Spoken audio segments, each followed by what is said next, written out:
I welcome you all to the KGC Economics online class. Today in this video, we are going to discuss about the simple Keynesian model of income and output determination. So let's watch now. Thank you.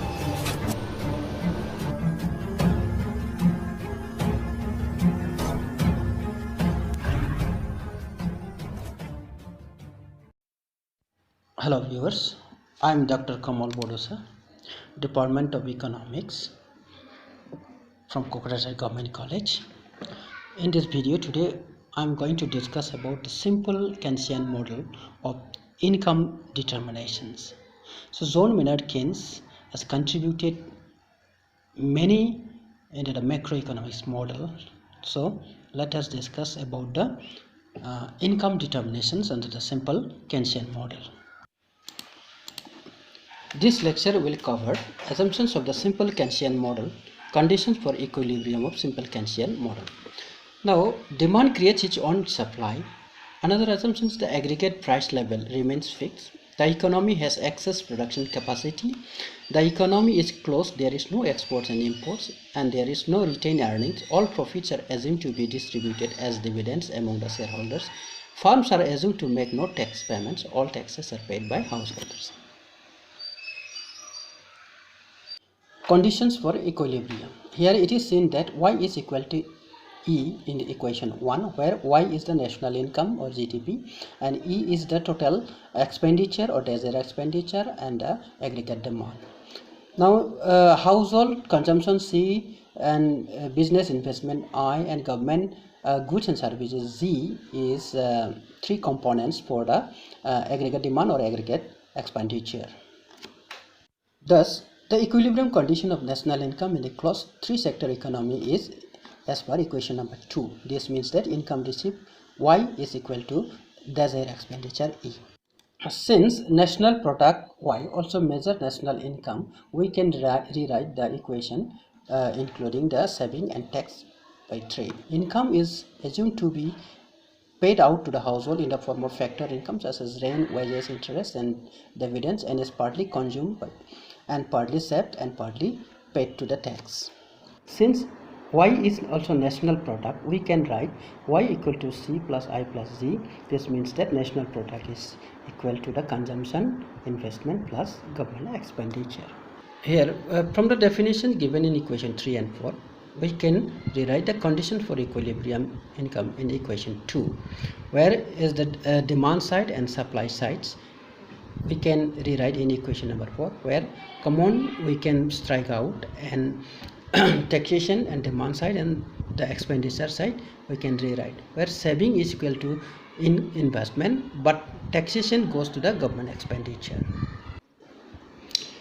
In a similar way, from equation number 2 and equation number 4, we can express the equilibrium condition by cancelling the common terms, and we get IR, that is the desired planned investment must be equal to the I or realized actual investment in equation 6. Thus, there are three equivalent ways to state the conditions for equilibrium in the simple Keynesian model we have. One is equation number 2, where is the national income is equal to consumption, investment plus Z, and equation number 5 shows that the savings and taxations must also equal to the investment and government spending in equation number 5, and the desired level of planned investment also must equal to the realized actual investment. These conditions are illustrated with the help of circular flow of income for the three-sector economy. Flow of income and output in a closed economy can be explained with the help of the circular flow. So national income may be paid towards the different household sector as a media of rent, wages, profits, etc. And their income goes to the consumption part, and consumptions of household sector goes to the business part, and sector contributing towards the national income. And again from household sector some income is saved, and this saving part goes to the financial sector, and financial sector are investing, and the business sectors are having again income and contributing towards the national income. And from the household sectors also, from their income they are paying taxes to the government, and government is receiving as an income, and government is spending or investing it towards the business sector, and business sector again contributing as a towards the national income by a media of different businesses. So in this way we can have the circular flow of income and output. From his circular flow of income distributions, Keynes explains injection and leakages of income from the circular flow. One is that anything which exerts an expansionary pressure on national income is an injection, and contractionary pressure on national income is leakages. So investment and government expenditure injected into the circular flow, and saving and taxes are leakages from the circular flow of income. Now in Keynesian model, he examines the three equilibrium conditions as stated earlier in equation number 2, 5 and 6. We found that income generates the same amount of income to the households, and a portion of this income directly comes back to the firm as demand for consumption goods.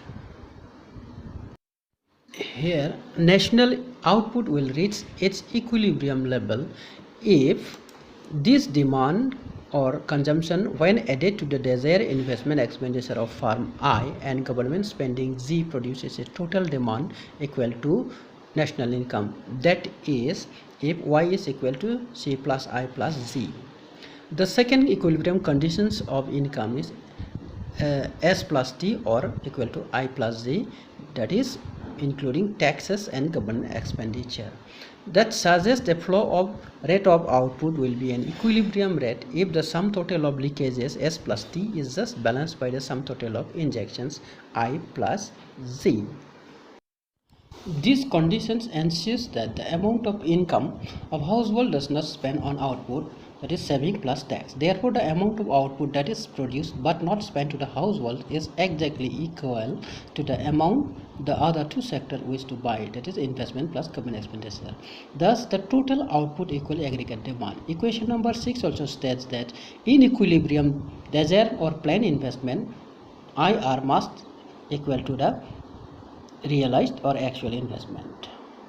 Consider a simple Keynesian model where C equal to 50 plus 0.61 and I is equal to 30.0.2y. Solution. Equilibrium level is attained at the point where aggregate demand equal to aggregate supply. And since in the given problem government expenditure is without government or is equal to 0, we have new equations. Y equal to C plus I, excluding the government expenditure. Here in the problem we consider that country is closed without a government, that is Y is equal to consumption plus income, and new equation we found. Now substituting the given values of consumption and investment in the equation 1 without the government expenditure, we have Y is equal to 50 plus 0.0y plus 30 plus 0.2y, and 50 plus 30, the constant value, goes to the 80,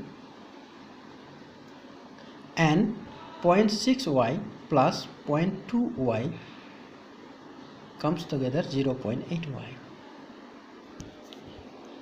And next step we have that y minus 0.8y equal to 80. Now rearranging our equations, 1 minus 0.08y goes to the 0.2y equal to 80, and taking the y in the left side and dividing 80 by 0.2, we get y equal to 400 units. That is, equilibrium income is 400 units in our problems. So this is the answer as solutions for the given problems. Here we are illustrating the simple Keynesian model graphically. We measure the income on the horizontal axis and the components of aggregate demand on the vertical axis. 45-degree lines we are drawing as a guideline to indicate the aggregate expenditure equals to aggregate income.